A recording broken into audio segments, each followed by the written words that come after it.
3, 2, 1. Hello, everybody. Thank you so much for joining. So this is another interview in the Modern Women's Health Summit. This whole summit is running for kind of the month of October. So we're ending next week, October 25th. Is the last one in the series. So you are joining us right in the middle here.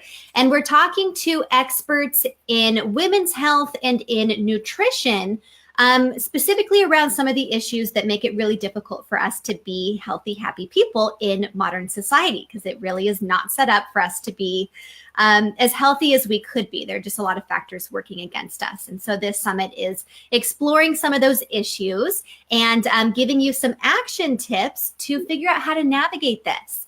So this video is live. Please comment on the video. Let us know you're here. Say hello. Always good to see who is joining us. Like the video, share it out with your friends if you enjoy the content. And then as part of this summit, to kind of make these interviews more actionable for people, I'm doing the gold nugget list. So I put a comment in this video with a link. So you click the link. It'll ask you if you want to connect with me on Messenger. You click yes. And then after each interview in the series, I will send you the gold nugget lesson, like the main takeaway from this interview that you need to know, with an action step for you to apply the information to your life. So the link is in the comments. Hey, Erin, I see you on here. So good to see you. Let's go ahead and get started.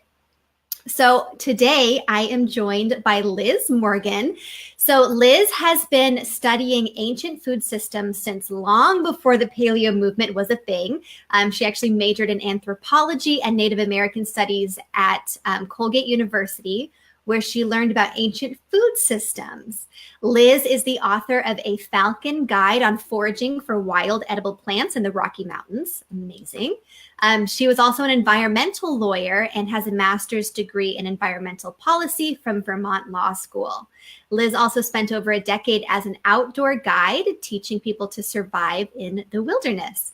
Liz is a functional nutritional therapist with a nationwide clientele. She practices from the mountains of Colorado, and Liz is also the creator of her very first online course, the Make Life Easier Diet. So thanks so much for joining, Liz. I'm so happy to be here, Molly. Thanks for that introduction. Yay. So just start us off. Tell us a little bit about how you became interested in nutrition. Yeah, I think it was just like always really inherent in me. I just always was really interested in food. And my first memory of being interested in clean eating was those, when I was a kid, people always wanted to serve me those like powdered mashed potatoes that you just add water to. And I just remember I was like, I don't understand what it is, so I don't want to eat it. And I think that's just carried me through life, really. And honestly, like, I can't believe everyone's not interested in nutrition. It's like we do it every day. It's the foundation of health. It's the foundation of civilization. And I just have always seen it as really important. I also when I was like in high school and college, that's when the obesity epidemic was really starting with the low fat, government guidelines and high sugar and everything. And people were just becoming really obese and diabetic. And it just really clearly seemed connected to food system issues to me. So I've just always been really interested in it. Then I became interested in environmental protection. And I realized the agriculture sector was having a massive, massive impact on our ecosystems. Yeah, majorly. I'm sure we're going to talk a little bit about that. So we're talking about food systems today, and most people kind of think of their food system as like, I go to the grocery store every weekend. That's my food system. Do you want to explain to people what is the scope that we're talking about today? Yes, sure. Food does not come from a grocery store. Food comes from a really beautiful connection between the sun and the earth and water cycles and seeds and evolution and millions of years of history. And so like when I decide what to eat, I'm thinking, like, if I'm going to have chicken at a restaurant, I'm thinking not just, does chicken sound good to eat to my taste buds today? I'm thinking, like, okay, this is mainstream chicken. I'm thinking about how much the chicken was tortured. I'm thinking that it was fed GMO corn and soy, and I'm thinking, am I willing to do that today or not? In my own, house, I eat really humanely raised animals because they're humanely raised, and also because it's so much healthier. But I think so. The food system spans back to where the food started. If it's a corn tortilla, is it a GMO covered in glyphosate corn tortilla, or is it fresh, like real corn? Is it a healthy product or not a healthy product? So we call things a corn tortilla, but that can mean many different things. So I'm always thinking about, Sure, that makes sense. yeah, like what happened in the farming part of the situation, what happened in the processing in the factory where they packaged it. And so, yeah, does that answer the question? Yeah, it does. Yeah, because a lot of people, like a corn tortilla is a great example. A lot of people think, they imagine in their head like some your grandma grinding the corn and making a tortilla and frying it up, and really what's happening is you start out on a farm and they're spraying all these pesticides, and then you take that and mix it with a bunch of other industrial chemicals and then fry it in some rancid oil. And so we'll kind of explain a lot of that for people today. Okay. Yeah, we have a very pastoral view of where our food comes from, and it's really industrial and really toxic now. But I think we should hold on to that pastoral view, that really healthy view, because we totally know how to grow food in healthy ways, where monarch butterflies and bees are buzzing around and the farm workers aren't getting cancer. And yeah, that would be good. Yeah, we know how to do it. And there's just all these fake arguments promoting the toxic industrial agriculture system, trying to convince people that this is the only way. There's so many people, this is the only way. And it's just not. We can be just as productive with more sustainable and regenerative forms of agriculture. Yeah. So a lot of conversations around health are, and I do this in my Facebook page. I'm talking about an individual person's habits and the foods that person is choosing to eat.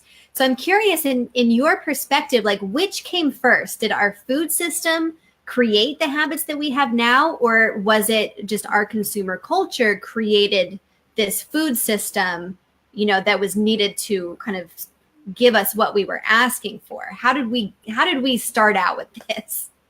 How would anyone know how to ask for Fruit Loops and Twinkies? Like, I don't think we asked for it. I think it's been billions and billions and billions of dollars over, the last 50, 75 years, trying to convince people that junk food is healthy and that they're too busy to eat and prepare real food. I think it's been a huge, brainwashing propaganda machine, and billions of dollars spent.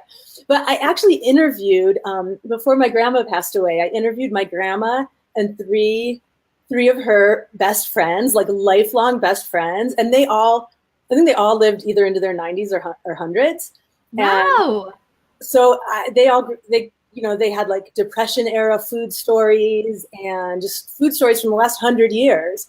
It was really fascinating. And so they told me about how they were all from Cleveland, and they lived in, neighborhoods in Cleveland. And the guy that had an apple orchard would bring his apple cart and his horse through their neighborhoods and sell apples. And the milk guy would deliver, fresh, real milk every day, 3 times a week. And they had ice boxes to keep their food cold. And so, the food system was incredibly, incredibly different. My great-grandfather actually was a butcher. And so they always had good fresh meat, well before factory farming was what it is today. Yeah. And so people were just eating actual real food. Their food didn't have natural flavors added in. It didn't have all these like toxic ingredients and fillers. And so they were much healthier. Times might have been tight, but they were eating real food. And then my grandma told me about how then supermarkets came into existence. And they were like, oh my God, it was this amazing thing. And it was convenient. And it was, of course, everyone went nuts for like new convenience foods. It was different flavors than they'd ever had. But even at the beginning of convenience foods, it was such a different story than what our convenience foods are now. It was still, much closer to food than what people are eating now.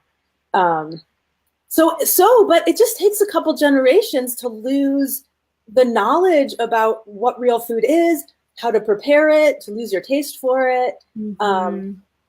Although I don't mean lose your taste for it. I think people can really easily get their taste for real food back. Don't you think? Oh, yeah. It happens pretty quickly. And then once you get it back, you'll taste something. Like I had a bite of my husband's Cheeto the other day. Just it had been so long. It was so weird. It just, the flavor was this weird. I did not like it at all. It just tasted so unnatural. I was like, what? And it just disintegrated in your mouth in this weird way. I was like, I don't know why I used to like this. I love Cheetos.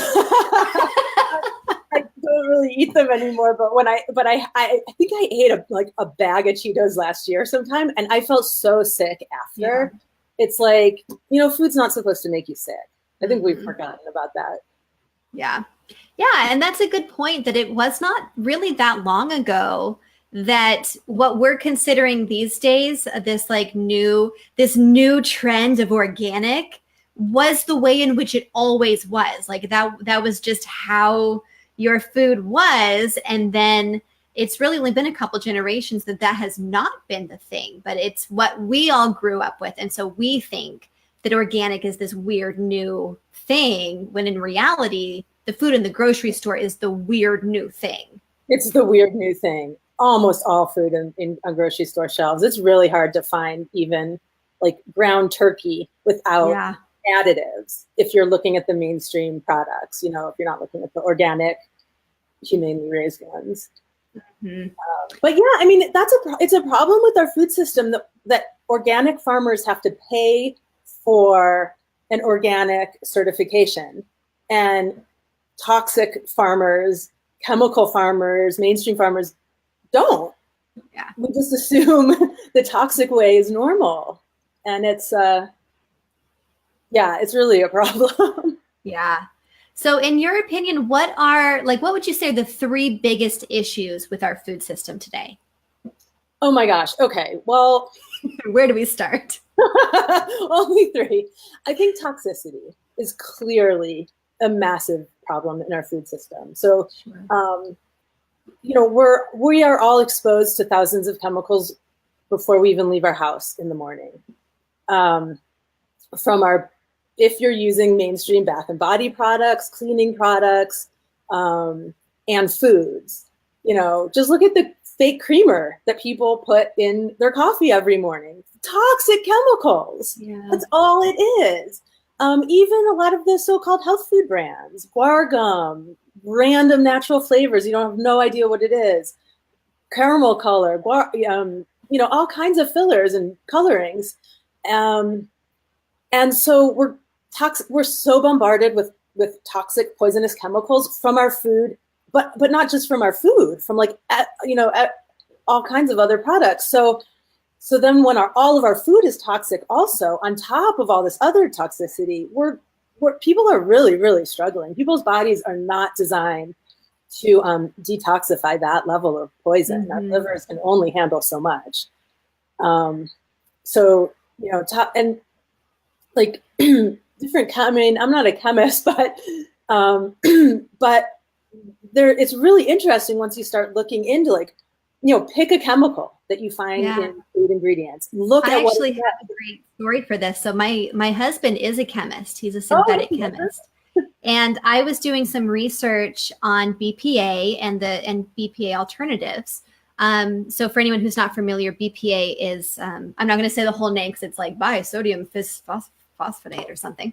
But it's in a lot of canned food. So it's the lining inside of a aluminum can that's supposed to protect the food from coming in contact with the metal, basically. And so I was doing some research, and I was like, babe, can you take a look at the chemical structure for me? Like, why is this really a problem? How is the BPA different from the alternatives that they're using. And he's actually not super familiar with the health space. Like, so he didn't realize that BPA is in canned foods, that it's in plastic or any of that. So he's looking at the chemical structure and thinking through like, okay, what is this thing going to do when it comes in contact with different other chemicals, water, salts, whatever. Yeah. And he's like, it's really not that bad. Like, as long as you're not eating it, it's fine. And I'm like, babe, it's in people's food. He's like, what? It's in all canned food. Yeah. He's like, no, literally the only time it would be problematic is if it comes in contact with food. And I'm like, that's the only time we're using it. I'm a nutritionist. Well, it's in baby bottles. And then people microwave their milk in BPA, like little plastic sacks, and then feed it to their baby. Well, I don't remember what BPA disrupts. Do you? I'm trying to remember what he said. It basically, it definitely disrupts your brain. It gets stored in your fat tissues. So it's a big problem in the fertility space with people trying to detoxify that before they have kids, because you can pass that on to your offspring accidentally. And it essentially is just a disruptor. Like, it stops other chemical reactions from occurring properly. It binds with things that it shouldn't bind to, and it just runs rampant. Sorry, I missed what you said. Oh, I think it has estrogenic effects, so it interferes with hormones, like causing puberty in girls and boys. Mm-hmm. It binds to a lot of things in the body that it's not supposed to. And so, we have all these receptors on our cells that are supposed to be for certain things, for different hormones and different nutrients. And we've got these other chemicals going and binding to things that it's not supposed to.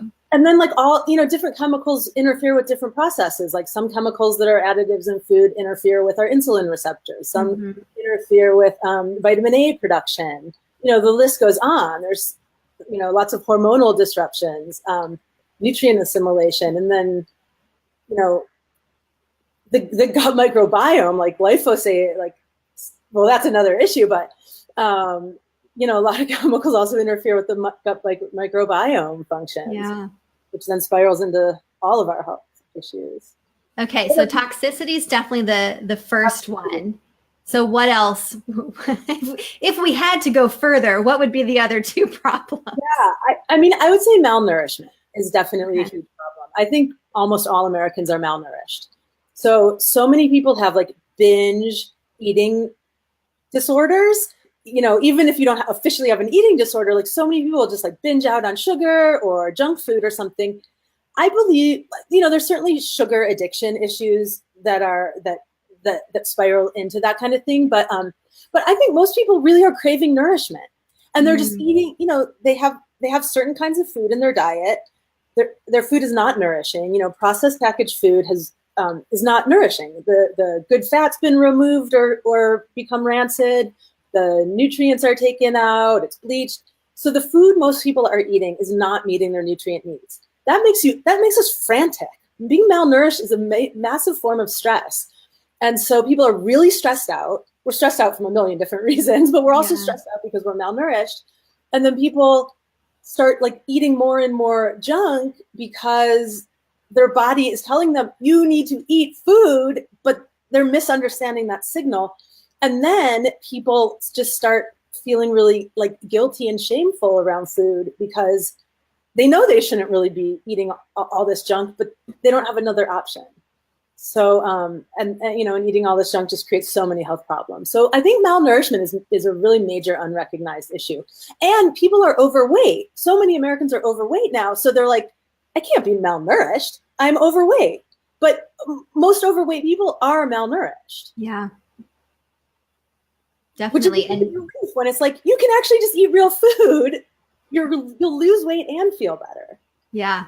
Yeah. And that could be a big surprise to a lot of people to find out that they are deficient in a lot of nutrients, even though they're overweight. It's not, weight alone it's not a good indicator of health in general, but it's certainly not a good indicator of your nutrient status or, actually being full of the things that you need. Yeah. And then people are taking like acid blocking medications, proton pump inhibitors and antacids which prevents you from digesting food in your stomach. Mm-hmm. So we're taking meds to prevent digestion, and so the meds are just making people more malnourished. Yeah, yeah. And then we wonder why we have, such a need for magnesium and these other nutrients that we theoretically should be able to get from our food. Yeah, right. Okay, so what else do we have? Oh my gosh, why I only have one left? Sugar and carb and low fat is a huge one, but I think for my third, I'll pick torture. Okay. Abuse. I think we're in a very abusive culture, and we abuse our farm animals. It's really horrifying. I think we have a more, we have a major moral catastrophe in our country, and it's not because people aren't as religious as they used to be. It's because we're torturing our animals that we eat. We could treat them better. We're feeding them food that's not right for them. We're feeding them GMO corn and soy. So all our farm animals are really sick during their whole lives, and and they feel bad. They're often kept in really tight quarters, really unsanitary quarters. Depending on the animal, they might attack each other, or they're just in really unhealthy situations.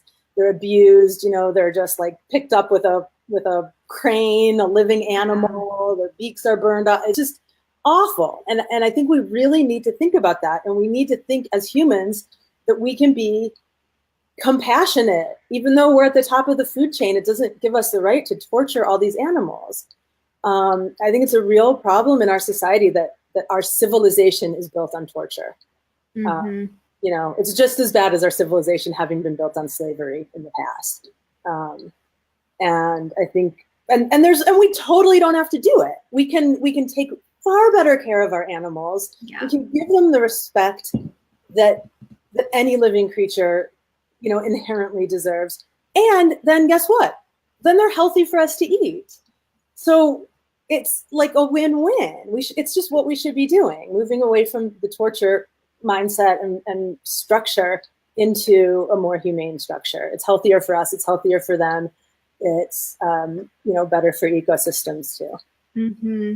Yeah, the ecosystems one is really interesting because that's often a big reason I hear people saying that we shouldn't eat animals in general, is that raising these animals is such a burden on the environment. But it's really such a difference if you're talking about this huge concentrated animal feeding operation with these animals in confined spaces, eating foods they're not made to eat, that their digestive system is not built to digest, being in these terrible conditions, and the environmental consequences of that versus something that we all are imagining is how our animals are being raised. Like we buy eggs with a picture of a chicken on a farm out in the grass, and we assume that that's what's actually happening. And if you look at that system with animals, cows eating grass, chickens eating bugs, the environmental impacts of that are totally different.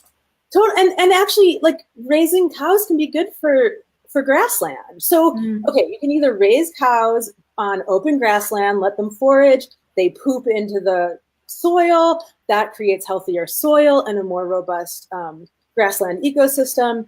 Or you can till up that whole ecosystem, plant soy and corn, and then feed that to animals that are kept in little confined feedlots.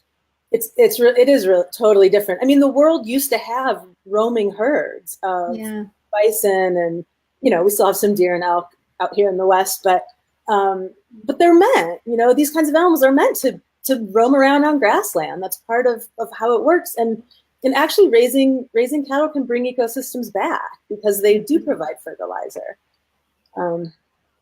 It's a hard one. It has gone really askew with people thinking that veganism is better for the environment. I don't think being an unhealthy human is helping anything really.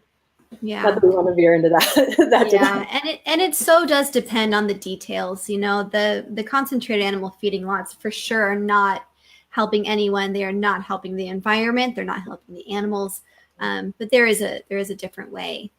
So let's connect this for our audience. How are these issues related to this like massive increase in disease and poor health that we're seeing? Like for the people watching this that are experiencing diabetes and all of the, you know, just general nutrient deficiencies, how are these two things actually linked? These two things, like the problems in our food system? Yeah, the food system that we have, and then this just epidemic of disease that we're seeing. Yeah, I think that people don't realize that humans are supposed to be healthy. Like our genetics, our natural experience on Earth is like vibrant and joyous, and we feel good, and our joints work, and we feel strong and clear-headed. And I think we've just completely lost knowledge that that's the natural way to be human on Earth. And so people think we're supposed to be sick, and they just don't even realize that their symptoms are their body's way of telling them something's wrong. I think people think of symptoms as like, I just need to go to my doctor and get a med to cover it up. Rather, I work with my clients a lot on learning the language of your body, learning to analyze your symptoms, and learning to understand that you can unleash your true potential to be happy, healthy, vibrant, and strong if you listen to what your body needs. We can listen through the language of symptoms, and everyone should learn how to do that. When I eat certain foods, my ankles get really stiff and painful. When I eat other certain foods, I get painful bumps on my tongue. Other foods make my stomach really hurt. All that stuff, that doesn't mean like take some pills to make it go away. That means notice what caused it and don't do that anymore. Give my body a chance to actually heal and be the healthy body it wants to be and knows how to be. What's the question? Yeah, you're absolutely right. People kind of, they almost think that their problem or their disease like just fell out of the sky and landed on them. Like they were just walking down the street and then PCOS just fell and landed on you, and now you have this thing. So yeah, looking deeper is huge. So the question was like, how is our food system causing some of these things? But I think what would be good is let's just get into the glyphosate stuff. Okay. Because I'll just answer that question just a little bit more. Sure. Because you just inspired me to think of something, and that's that, when you're malnourished, when your body's really toxic, when you're eating all processed carbs, you get things like PCOS, you get things like cancer, you get things like IBS, IBD, attention deficit disorders, autism disorders, cardiovascular disorders. I mean, all of it. Almost all of the chronic diseases people are facing today are because of toxicity, malnourishment, and stress. And, you could be malnourished because your digestive system is so screwed up from all this crappy food that you're not digesting your food, or just you're not getting enough nourishment in your diet. So all these things together just really spiral into all of the health problems we see. And people think it's just genetic. It's just genetic. Everyone in my family has it. Well, families have tendencies towards diseases that can be triggered by malnourishment and toxicity and stress. But it's not inherent. It's not like you're born and you're for sure going to get this because your family has a tendency. You're born and there's a really good chance that, if you take the right care of yourself, you won't get these. And what we're all learning now is that, our jobs aren't just give people a certain, the same diet to eat and you'll be fine. It's people are so sick. There's a lot of healing that has to happen. So it's like, super healthy diets on steroids is what people need. Yeah, absolutely. Absolutely. And then, just education on how the things that you're experiencing happened, teaching people the link between the foods that they're eating and what it does in the body and how that is causing these problems that they're experiencing. Yeah. So most people probably saw an article, it was all over Facebook a couple of weeks ago, that glyphosate was found in a lot of really common products. It was in Cheerios. Everyone was all surprised about that. do you want to give us a brief overview of kind of what glyphosate is and what it does in the body that causes so many problems? Like, why do people need to be worried about this? Yeah, people should be very worried about glyphosate. So glyphosate is the chemical poison in Monsanto's Roundup. So Roundup, a lot of people use Roundup on their home gardens. Just spray it in the cracks in their rocks to kill all kinds of herbs. It's a very powerful herbicide. It was invented. It came to market really after we figured out that DDT was too toxic, and we stopped using DDT. And then so Roundup has been around since the early mid 70s, but it really gained traction. Really started being used in much more massive quantities in the 90s. So Monsanto and some of the other biotech companies started creating GMO, genetically modified organisms, so GMO agriculture. And Monsanto created, they'll tell you that they made GMO crops to stop hunger and to, prevent blindness and all this crap. But the real purpose for doing it was so that you could spray Roundup on the crops without killing the crop. Yeah. So they made GMO crops Roundup ready, which means normally that crop, whether it's corn or soy or whatever the crop is, would be killed by glyphosate because it's a plant. And so they engineered these crops to be able to withstand massive doses of Roundup, and it would kill the weeds around it. That was the real purpose. So we've seen a huge increase in glyphosate use since the 90s, and we've seen really paralleling. If you look at charts, we see chronic disease really paralleling the increase in glyphosate. Now, what does glyphosate cause? There's lots of science, but also lots of debate about this. Right around when that article you're talking about came out, there was the biggest jury verdict against Monsanto ever. Let me just look up the guy's name. Dwayne Johnson is dying of cancer. He was a landscaper, and he was exposed to Roundup for many years, and a few times there were some big spills and it covered his whole body. So he's just got, I think they say like 80% of his body is covered in lymphoma, in cancer. He's dying, it's terminal. He won almost $300 million. $100 million, yeah. Which it's really hard to prove an environmental causation in cancer cases in a legal setting. It doesn't happen that often. So the fact that this jury said this caused his cancer is really significant. And there's a lot of science that says that. I think the World Health Organization recently, sometime in the last couple of years, I think, said glyphosate's a probable carcinogen. A lot of countries have banned it, I believe. The US, it's used on almost everything. If it's not organic, there's a really good chance glyphosate's been used on it.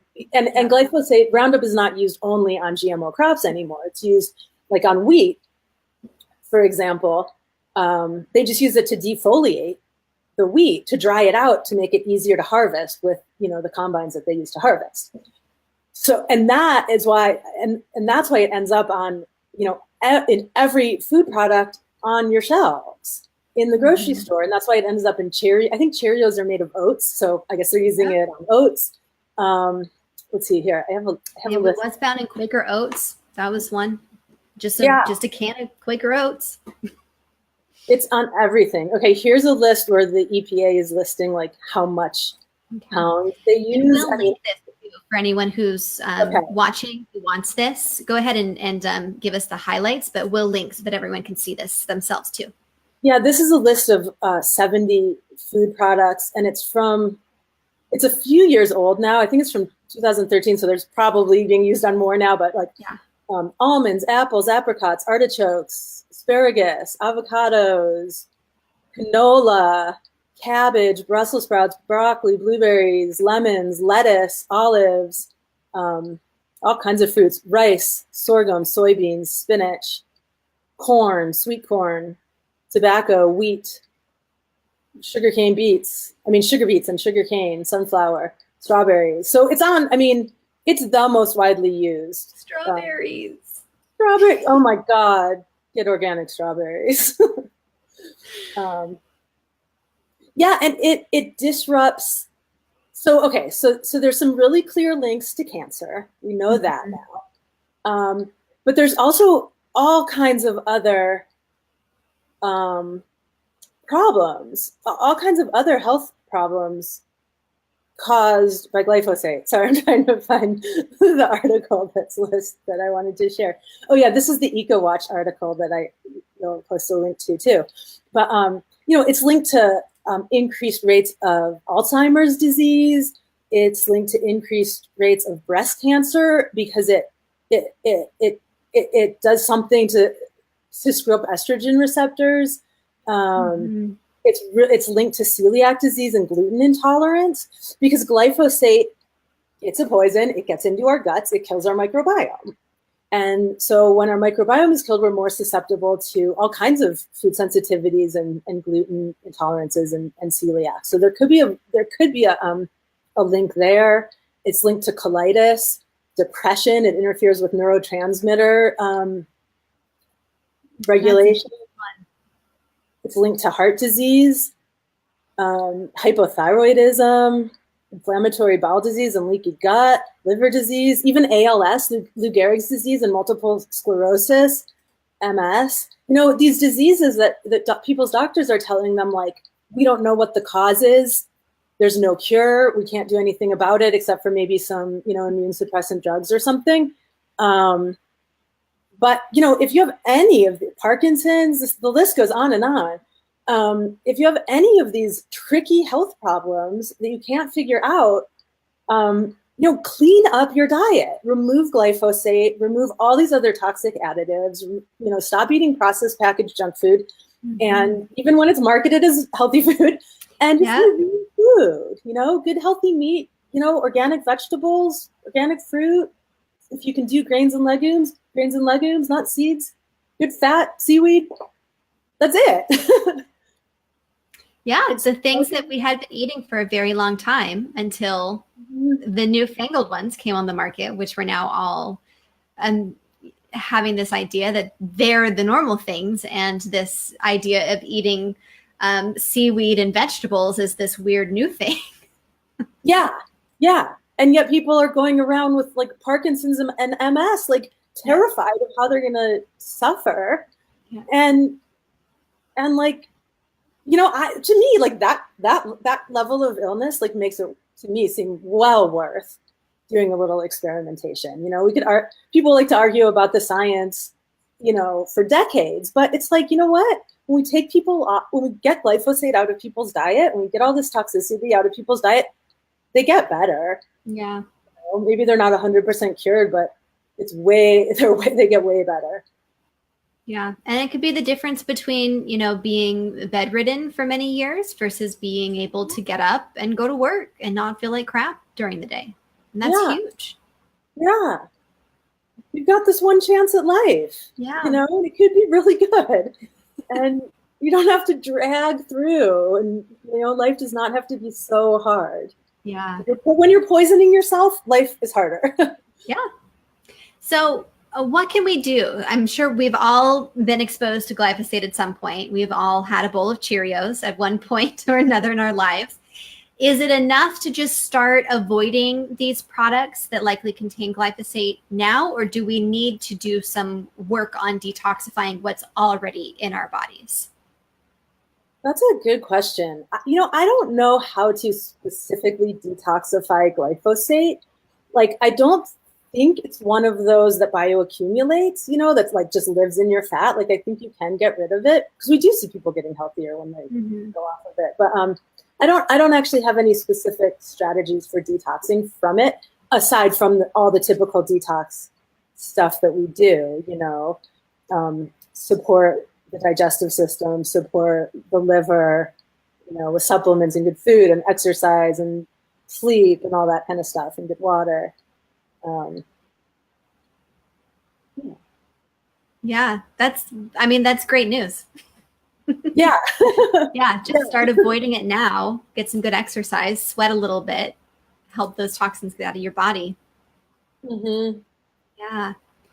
So, labor to bind it all out. Yeah. So we'll link for everyone to the main products that likely contain glyphosate so that you kind of know what to avoid. Do you want to give us the kind of the main ones to watch out for? Yeah, well, definitely like the GMO products, they're using them. Like yeah. GMO corn, GMO soy, I think are the really big ones, plus wheat because it's used on all mainstream wheat. But it's used, I just read part of that list. It's really used very extensively. It's in almost all of your grocery store products. I mean, even some organic products, like there's, if they're on a farm next to somewhere that they're spraying glyphosate, but at least organic, it's better. It's better. And then if you do really good organic, like your local farmer and then it's even better. But, it's really hard to just say the top few because it's in everything that's processed and packaged, and even veggies and fruits. So, sure. If you're struggling with health issues, which like everyone is, I've literally met one person in the last few years since I've been doing this work. He's like, no, I'm good. She was like an ultra marathoner or something. Everything's great. Most people are struggling with something. Just choose real organic food. What do you think of the Clean 15 Dirty Dozen list? Do you think that that's sufficient for people to follow, or is it kind of just the surface? I think it's just the surface. I mean, those guys do a really great job. What's the organization? I'm totally blanking. Yeah, it's the EWG, the Environmental Working Group. Yeah. You know what? If you're just getting into eating clean, that's a perfect list. That's a great place to start. And they'll tell you like things to eat that you have to eat organic, and some things you can eat that are not organic, and they haven't been sprayed so heavily with pesticides and herbicides. And so if you're trying to balance, then I think that's a perfect place to start. But it's not the end goal. It's not like, I think they say milk, like do organic milk. I haven't looked at it in a few years, and they update it. They really do keep up on like what products have chemical residues and what doesn't. So I think it's a great place to start. It's not the end though. You still need to just really clean up like more than 14 of your foods. Yeah. I remember being pretty surprised when I first read the list of what was on the Dirty Dozen. I think apples are still at the top of the list. Apples have, I think it's the widest variety of herbicides and pesticides, as well as the highest quantity of herbicides and pesticides. So there's a lot of stuff on them. Just apples. And you can taste the difference too. Yeah. Like if your mouth feels weird after you eat an apple, like maybe there's something wrong with the apple. Yeah. Or the chemicals covering the apple. And then you taste like an actual just apple that hasn't been sprayed like that. It's so good. It's so good. Food. Mm-hmm. The one that always gets me is celery. Like the difference in flavor of organic celery versus just conventional, it's like night and day. Yeah. Yeah. And celery is one of those foods that people are like, oh, it's, it's celery. It doesn't matter. As a diet food. Like it's just you're chewing, but you're not getting any nutrients or because they're just thinking about calories. So they're like, it's almost no calories. So people forget there's actually nutrients in it. Like if it's an organic product, there's way more nutrients. Yeah, there's actually some great minerals in celery. Yeah, and lettuce and everything. It's not like you're just eating these foods to prevent yourself from eating calorie-rich foods. You're eating these foods because they actually have a lot of nutrients in them. Yeah, you're getting good quality. So you have such a wealth of knowledge, and yet you do a really great job of kind of meeting people where they are and helping people get started, like no matter what level they're at, which is what I love about your Facebook page and the content you put out. So I do want to ask you about your new course. It's called the Make Life Easier Diet. And I'd love to hear where that name came from. How did you decide on that name? Yeah. Oh my gosh. Life is so hard for modern Americans. People are so busy, so unhealthy, so stressed out, go, go, go, not getting enough sleep. Everyone's malnourished. Everyone's toxic. And I don't think life is supposed to be that hard.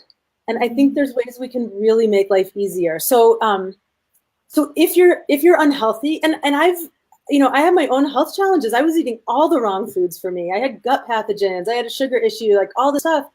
So I know what it's like to struggle through life, to set your alarm in the morning, to get up for work. And it's like the hardest thing you've ever done is just to get out of bed in the morning every single day. And then you're like crawling to the kitchen for caffeine. And then, afternoon, you're like napping in your car in a parking lot, and then stumbling into a store for like a Butterfinger or some sugar or something. Like that's not how life is supposed to be.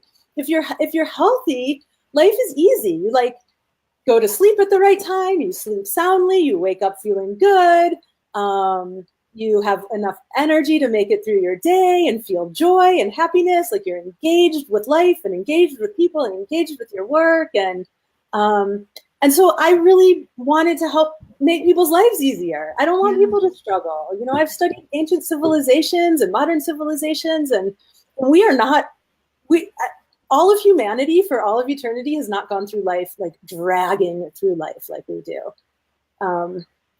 So that's why called it the Make Life Easier diet.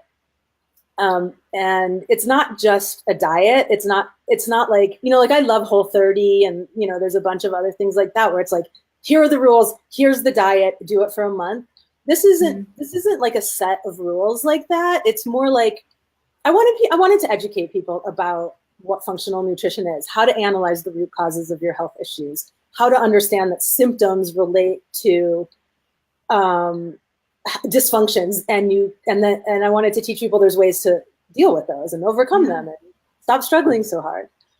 So there's a lot of wiggle room in this diet strategy, and it's giving people lifelong lessons to learn how to design their own therapeutic diets from now till the rest of their life. I love that, figuring out what works for you. Yeah, because it changes. That's the hard part. You're like, I think I got it dialed in, and then you're like, oh wait, now it's not. Yep, life keeps going. You change, your stresses change, the nutrients that you need change. Yeah. So who would benefit the most from this course? Like what kind of is this for?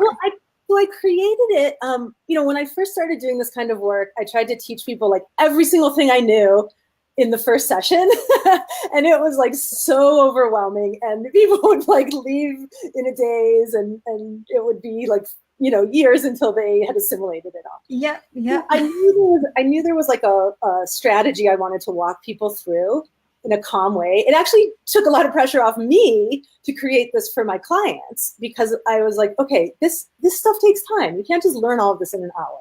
You need some weeks and months and years to really like get this foundation and experiment with it and work with it. Mm-hmm. So I created this program. It's an online course.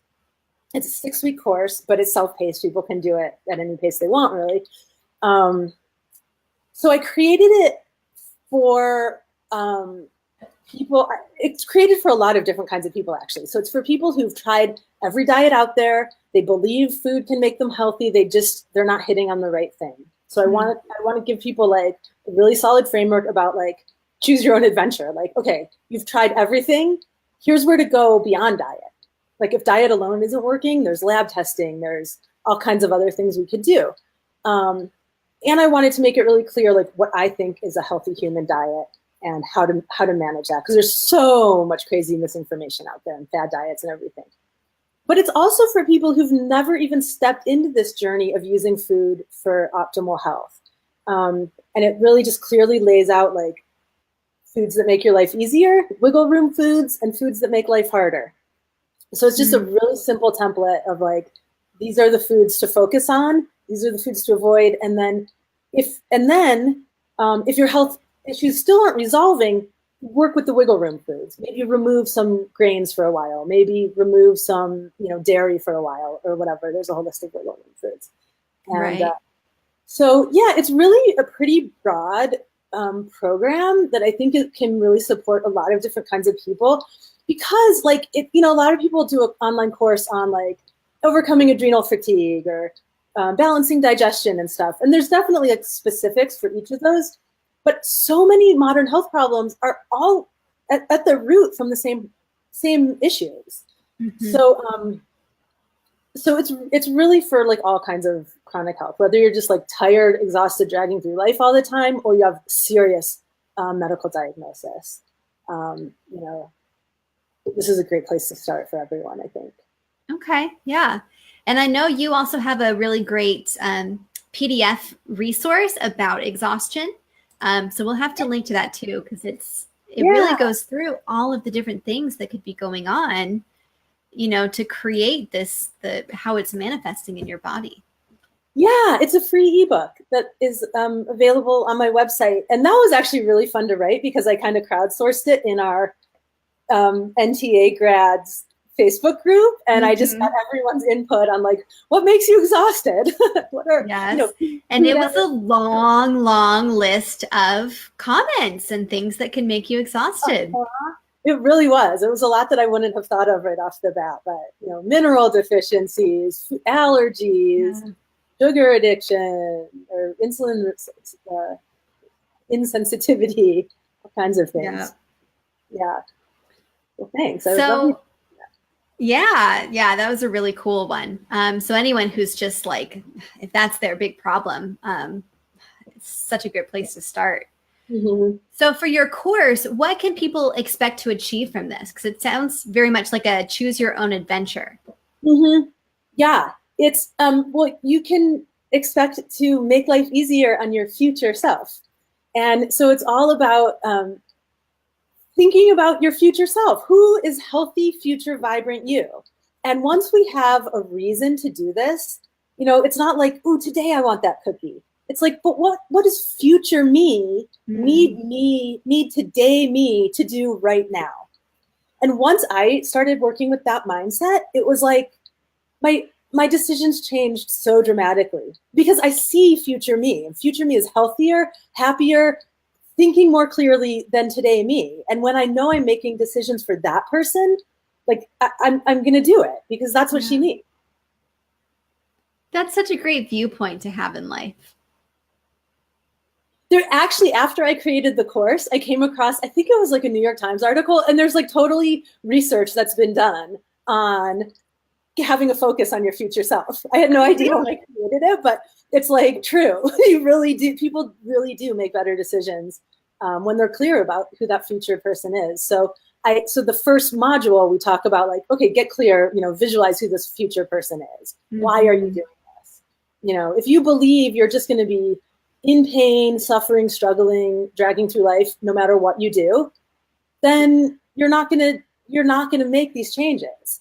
Yeah. But if you believe that this stuff works, and I give people like all the tools they need to make it work, sometimes you have to go seek out a professional for the right lab testing and the right protocol and stuff. But I give people the tools to understand that this path really does work, and it's totally worth stepping onto the path. And you don't have to step, it can be a teeny tiny step at a time, just one thing at a time. Upgrade your food bit by bit, and future you will be so happy. And it's not just upgrading your food. It's there's a module on structuring your easy. So it's all about how to create the structures in your life. So creating the structures today to make tomorrow easier. So like one of my favorite ones is wash and chop your veggies as soon as you get home. Most people like shove them in the fridge. Yeah. They're in bags. You can't see them. When it's time to cook, you're like, oh, I'm tired. I just worked all day. I just want something easy. So if you just wash and chop your vegetables as soon as you get them home, get out your colander, get out your knife, get out your cutting board, get out all your Tupperware. And then and then your fridge is just organized. Your food is clean. It's chopped. It's ready to go.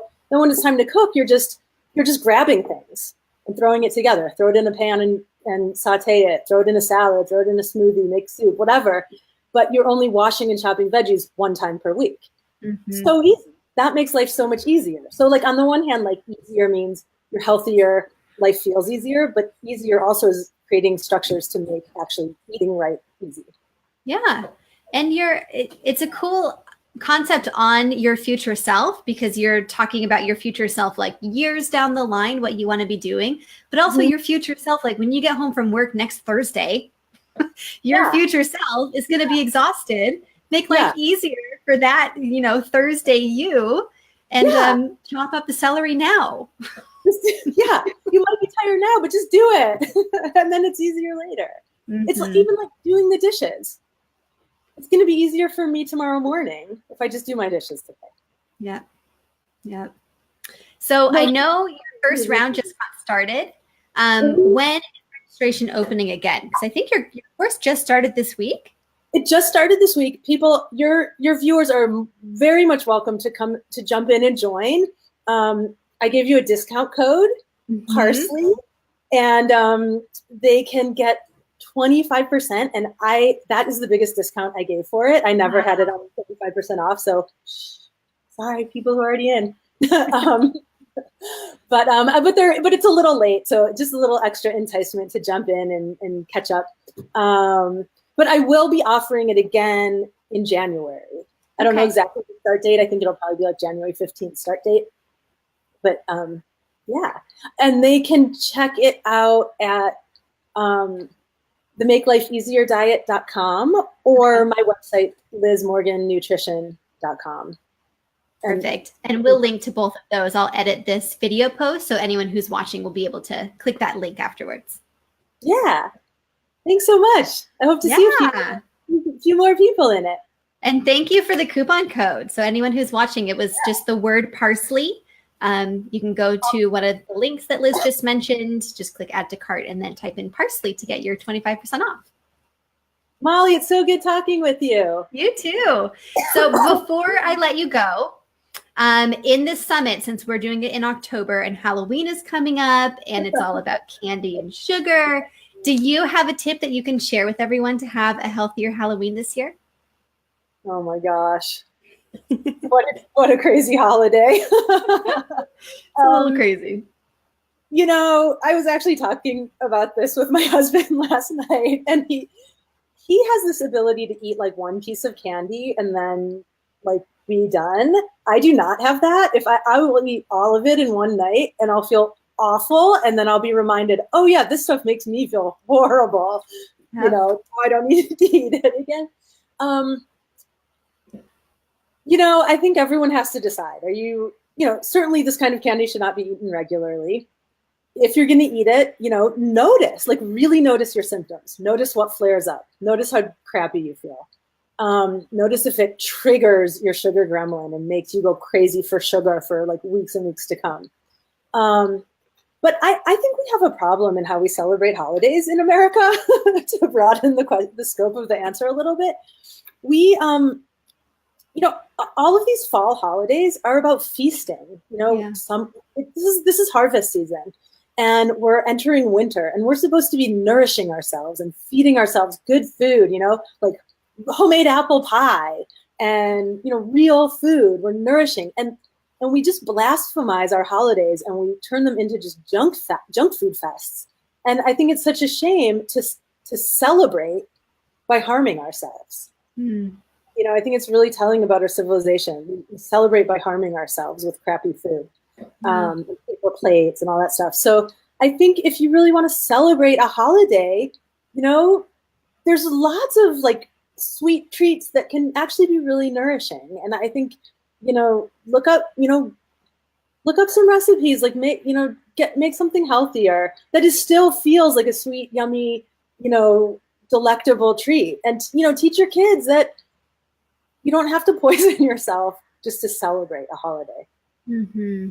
I mean, and not to mention the whole like child slave labor issue on chocolate plantations in the Southern Hemisphere.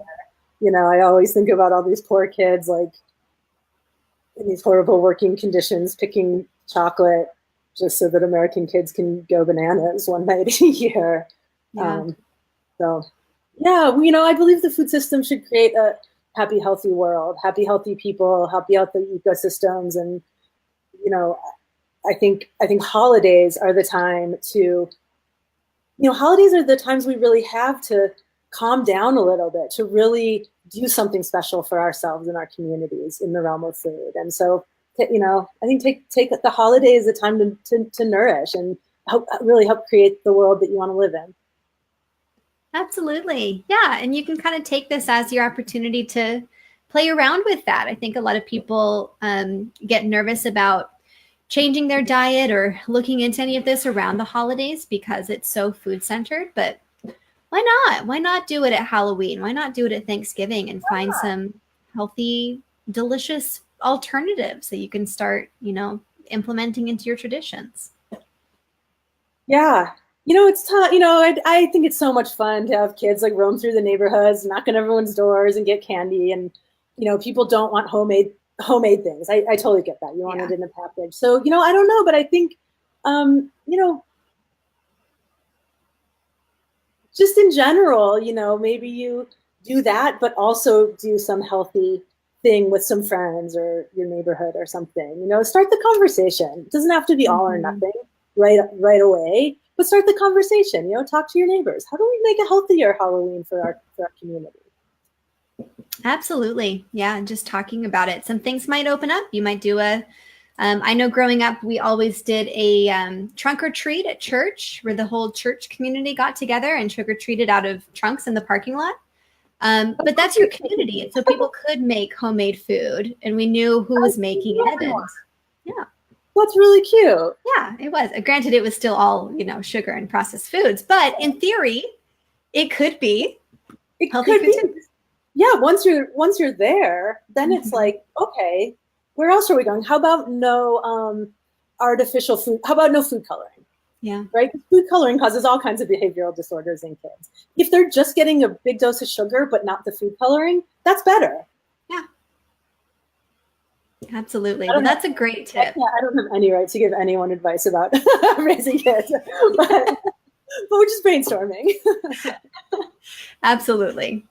Well, thank you so much for sharing all of this with us. I know that a lot of people were freaked out by that glyphosate article that went around and kind of discovering that there is stuff in your food. And even if it says it's heart healthy, there very well could still be some ingredients in there. So I appreciate you shedding some light on our food system as a whole, what's going on with that, and what we really need to be watching out for. So I will link to your website, to the Make Life Easier diet, as well as to some of the resources that you mentioned so that people can see that list of all the different foods that are likely to have glyphosate on them, so that they have a little tool in their arsenal next time they go grocery shopping. Cool. And I'll look forward to people leaving comments under the video, and maybe we can continue the conversation. Definitely. All right, everybody. Thank you so much for joining. So just a reminder, we are doing the Gold Nugget list for the entire summit. So there's a link in the comments. Just click the link. It'll ask if you want to connect with me on Messenger. It's Facebook Messenger. And after each interview, I'll send you the Gold Nugget lesson and a little action step to get started with all of this so you can actually see some results in your own life.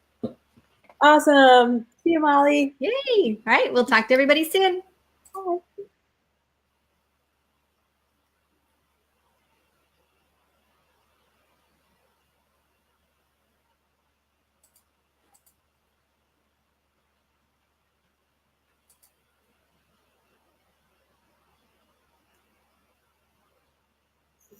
Are we still I'm not sure if we're still live.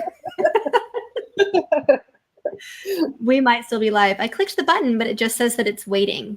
So just in case we're still live, hi, everybody. We'll do a little dance for you. After the show. Between the scenes. Gosh. Okay.